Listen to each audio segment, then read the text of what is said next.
En aquel tiempo estaba María fuera junto al sepulcro llorando. Mientras lloraba, se asomó al sepulcro y vio dos ángeles vestidos de blanco sentados, uno a la cabecera y otro a los pies, donde había estado el cuerpo de Jesús. Ellos le preguntan: «Mujer, ¿por qué lloras?». Ella contesta: «Porque se han llevado a mi Señor y no sé dónde lo han puesto». Dicho esto, se vuelve y ve a Jesús de pie, pero no sabía que era Jesús. Jesús le dice: «Mujer, ¿por qué lloras?». Ella, tomándolo por el hortelano, le contesta: «Señor, si tú te lo has llevado, dime dónde lo has puesto y yo lo recogeré». Jesús le dice: «María». Ella se vuelve y le dice: «Raboní», que significa maestro.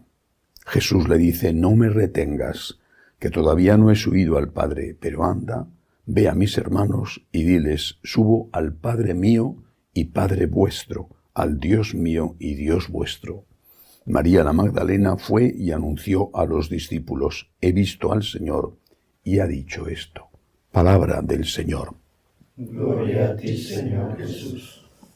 Como comentaba ayer en la homilía, las apariciones de Cristo resucitado son las declaraciones de los testigos que confirman la autenticidad de lo que allí sucedió. Cristo de verdad resucitó. Pero cada una de estas apariciones tiene una enseñanza especial, complementaria a las demás. Por ejemplo, esta es la aparición a María Magdalena y la cuenta San Juan. Merece la pena verla con un poquito de detalle. Primero, María está llorando, el sepulcro está vacío, ella está llorando. Ama a Jesús. Quería a Jesús. No hay por qué imaginar ninguna aventura romántica entre ellos, ni de lejos, pero ella amaba a Jesús, como no iba a amar a Jesús. San Pedro también le quería, San Juan y Santiago y todos los que le conocían.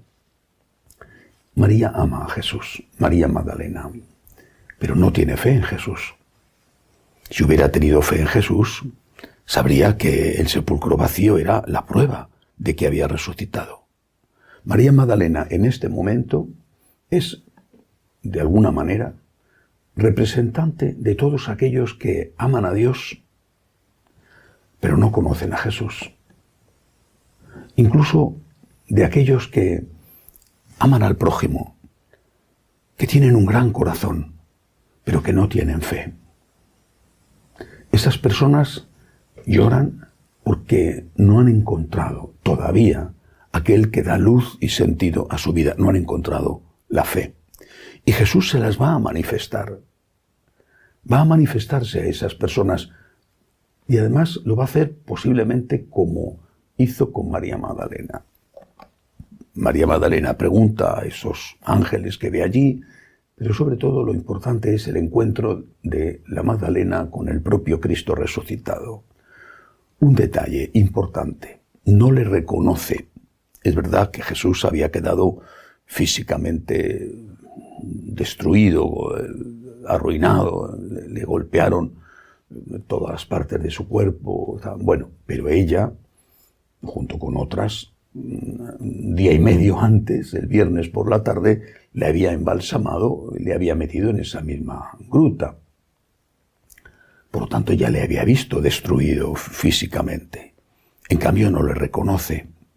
Es porque el cuerpo glorioso, el cuerpo resucitado, es distinto al cuerpo que hemos tenido en la tierra. ¿Cómo resucitaremos? Como estábamos a los 18, a los 25, en el momento de morir, en nuestro nacimiento. Cuerpo glorioso, cuerpo resucitado. No sabemos cómo será, pero seremos nosotros mismos. Y hay un detalle que nos indica que ese ser nosotros mismos seguirá existiendo: la voz.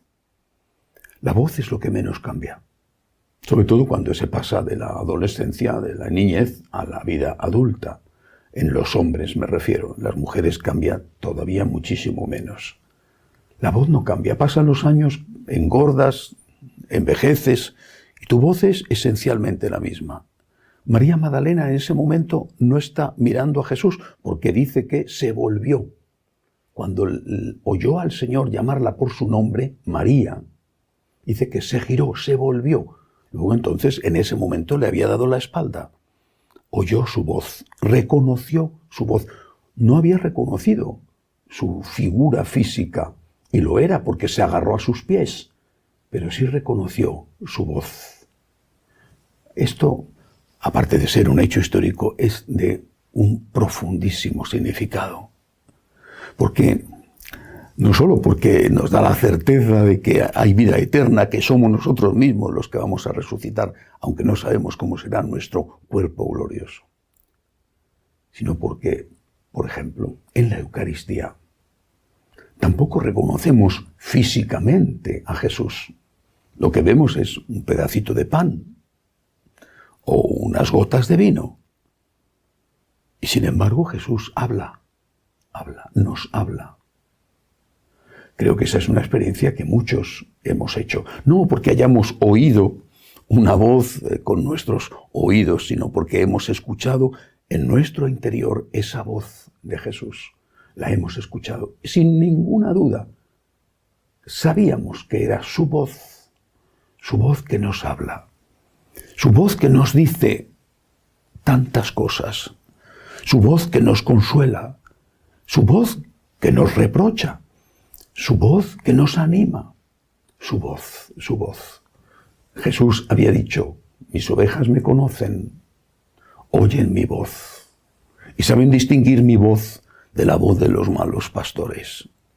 Tenemos que escuchar la voz de Jesús más allá de que físicamente no lo reconozcamos. Cristo está en la Eucaristía y nos habla. San Agustín, cuando escribe sus confesiones, en uno de los pasajes más bellos de ese inolvidable libro, cuando empieza diciendo, tarde te amé, hermosura siempre antigua y siempre nueva. Dice un poco más adelante, me llamaste y clamaste y rompiste mi sordera. Jesús rompe nuestra sordera, la rompe. Pero claro, para eso tenemos que ponernos cerca del Jesús que quiere hablarnos. La Magdalena fue al sepulcro, le amaba. Y fue allí, no tenía fe, pero fue allí porque le amaba. Nosotros también tenemos que hacer lo mismo, acudir a la Eucaristía o acudir al prójimo necesitado, por amor al Señor. Si tenemos fe, por amor al Señor en la Eucaristía, y Él nos va a hablar. Y si no tenemos fe o alguno no tiene fe, que acuda a ayudar a la gente y allí Dios le va a hablar. Otra cosa importante de este diálogo es, antes de que la Magdalena reconozca a Jesús al oírle llamarla por su nombre, es cuando ella le dice, se han llevado a mi Señor y no sabemos dónde le han puesto. Está refiriéndose lógicamente al tema de la ausencia del cuerpo de Cristo resucitado. Ella no ha sido la ladrona, y si lo hubieran sido los apóstoles, ella se habría enterado. ¿Qué sentido tenía?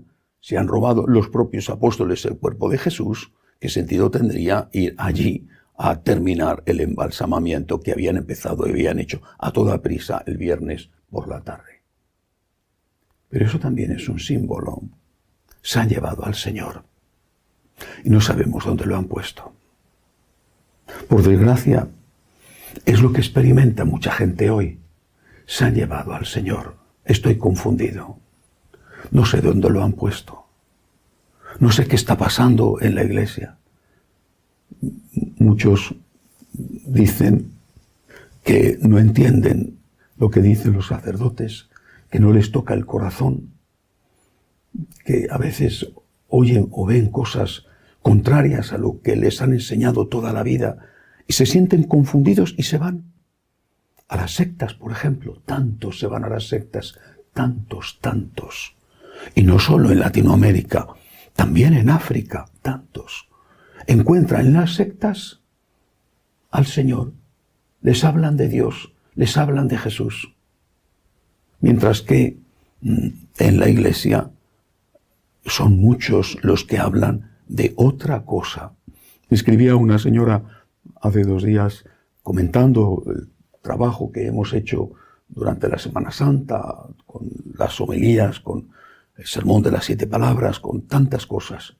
Me decía, ustedes, sus palabras saben a cielo, las otras saben a tierra,